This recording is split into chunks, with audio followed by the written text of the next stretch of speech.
Good morning. Question mark.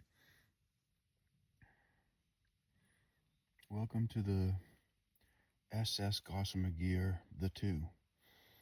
We're taking on water.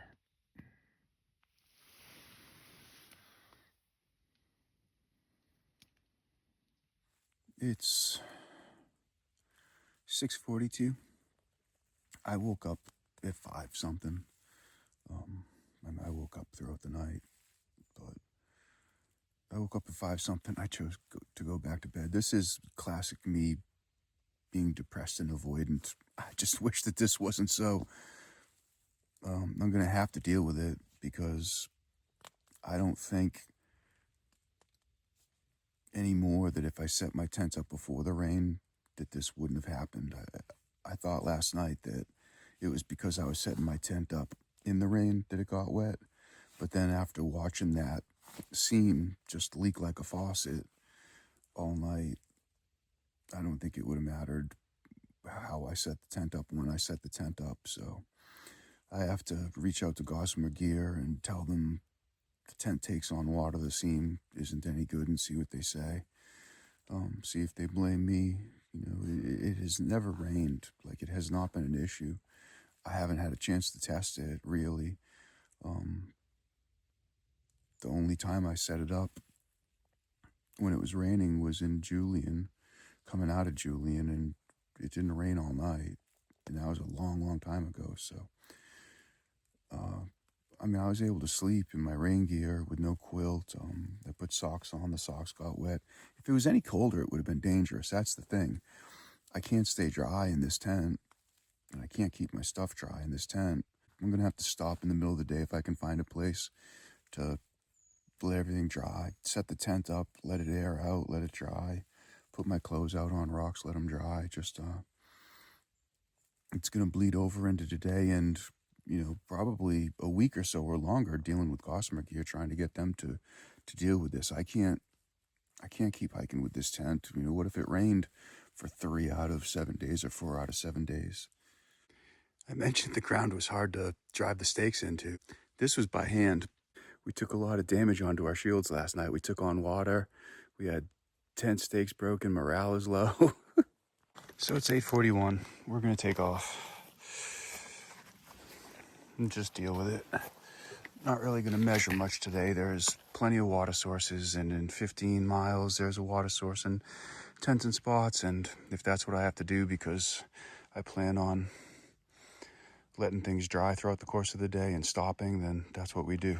So my tent was good at keeping the ground underneath my tent dry, but not so much the inside. We are back on the PCT.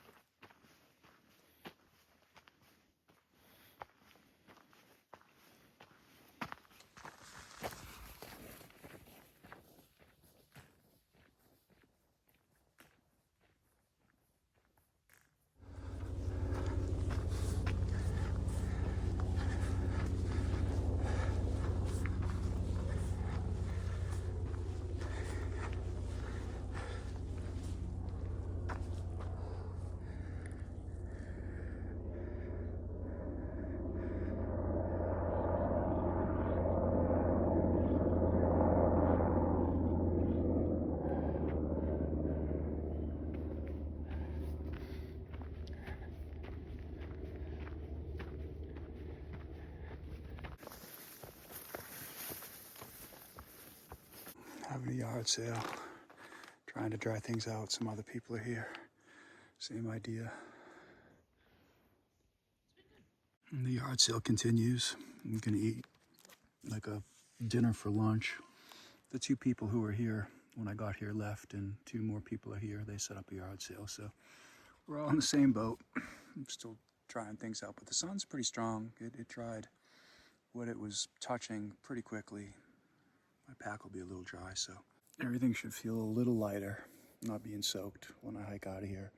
I have no idea how late I'll hike tonight. Since I'm eating dinner now, I'll just keep eating snacks. I pulled another peanut butter cracker out. I might even pull something else out just to make it a more calorie dense snack, but I think I'll hike later if I can, if I feel up to it, just to get some miles. I thought I was going to hike a light day because I'd be sitting here for a while, but we'll see. So this morning I kind of thought 15 would be fine, and now I should at least get 20. I'm willing to hike till 8 or 9. As I talk about it, we'll see what I actually do. I saw somebody was using their phone, so I figured they had service underneath these power lines. So I sat down just to get distracted for a moment, and I emailed Gossamer Gear, told them about the leak in the tent, and asked for help, and we'll see what they say. I'm just not feeling it today. Just being honest with myself, and I think that's all right. I'll do what I can, but I'm really just not feeling it. I'm gonna hike slow and steady and just see how far I can go. I also stopped to let everything dry out, and I was hoping that was gonna make the pack feel amazing. It doesn't feel heavy, but it doesn't feel light. It's dry, everything's dry. It's just one of those days. I've slept on my carbon pad the last 3 nights. Last night because of the rain, and the 2 nights before because I didn't trust the mulch that you have to tent on at the guest ranch. So I don't think I've gotten a good night's sleep, and then with the stress of the thunder and lightning and the wet inside of the tent, I don't think I've gotten a good night's sleep in 3 nights.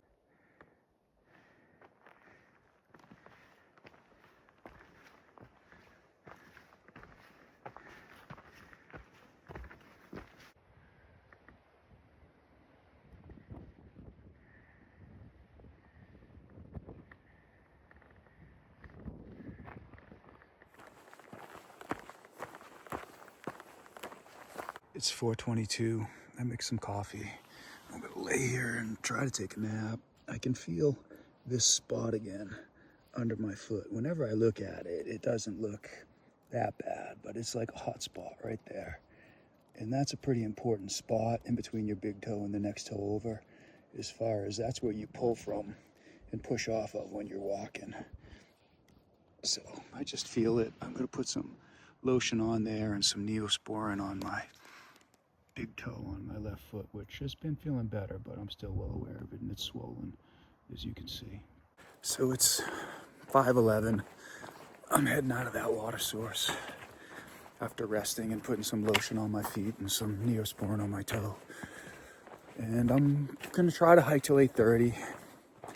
Have a little bit of water and 3.5-ish miles, 3.7 I think. There's a spring or a creek, Kosk Creek, so it's an easy walk off the trail. I'll camel up there and I'll try to go another 2.3 or whatever it is, 6 miles to mile 1444, and that'll be like 17 miles for the day. So when I was breaking camp, I was looking ahead and I was looking at these tent sites around this water source, Kosk Creek, and it's like a 15-mile day, and I was thinking, I don't even care. That might be all I do today. I think I can do just a little more with the time I have. We'll see what happens. If I get to the water source and I'm as tired as I've been, then I might just stay there. I'll be like 56, 58 miles from access to Dunmere or Mount Shasta. I think I'm gonna stay closer to Dunmere. In Dunmere, there's a Crossroads hostel that looks nice if they're open, if they have vacancy.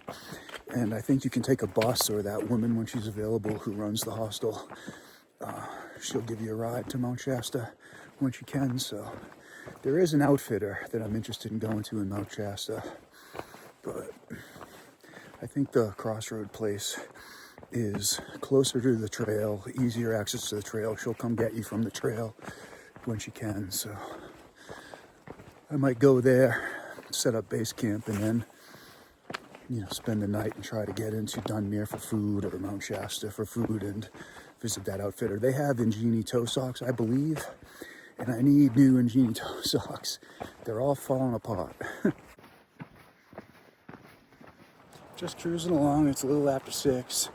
This is absolutely the worst section of trail from wherever I camped last night, nearly 15 miles back to here, heading towards mile 1444. I mean, it's overgrown, there's blowdowns. It has not been maintained in a year or longer.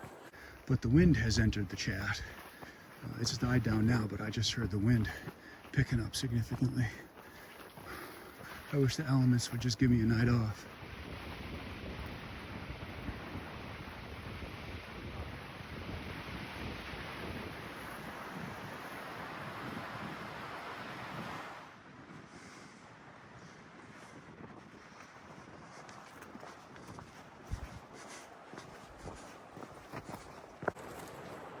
Well, I walked by that caustic spring about 2 miles.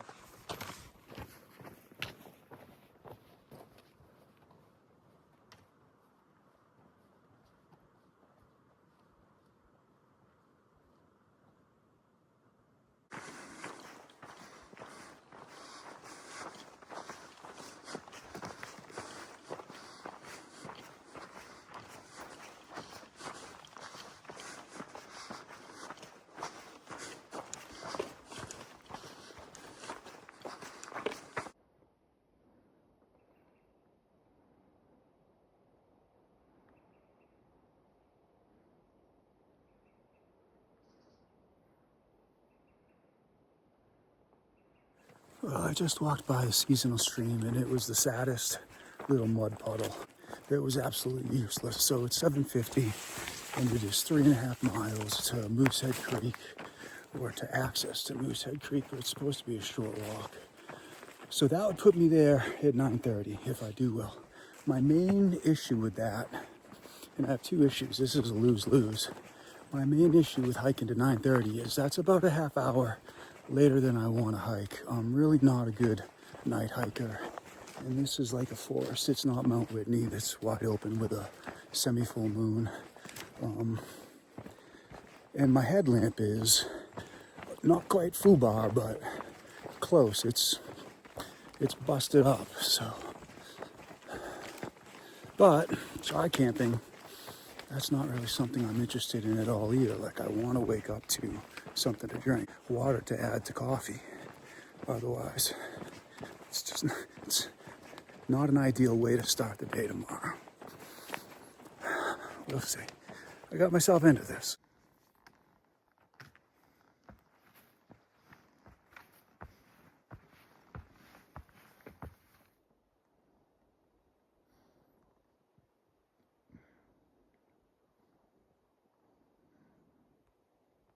So a little while ago, I looked far out, and I was 2 miles away from the Moose Creek, and I had shifted the ETA to 9:15. So maybe over those 2 miles, I can shift it to 9, which would be fine.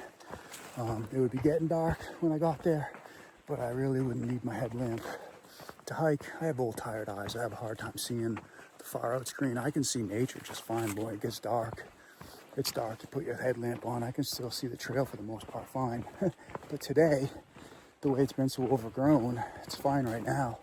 But I would hate to be going through an overgrown section, not being able to read the trail, not being able to read far out without my reading glasses. It's just not ideal for me to night hike. I learned that in Mission Creek a very, very long time ago.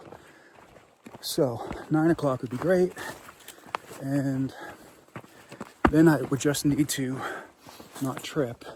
Then I would just need to find camping, because I haven't really read if there's camping at this water spot. So hopefully there is. That would be perfect. 9:03, I'm at the water source. Time to make my way down here and get some water. It's supposed to be an easy walk. I'm going to take my headlamp out for the first time tonight and make sure I don't kill myself. Now, I haven't seen any camping at the trail. I could cowboy camp there, I suppose. But I'm hoping that there's something down here. Nice and flat and easy to pitch. And we'll see. At this point, beggars can't be choosers. Okay, so there's camping here.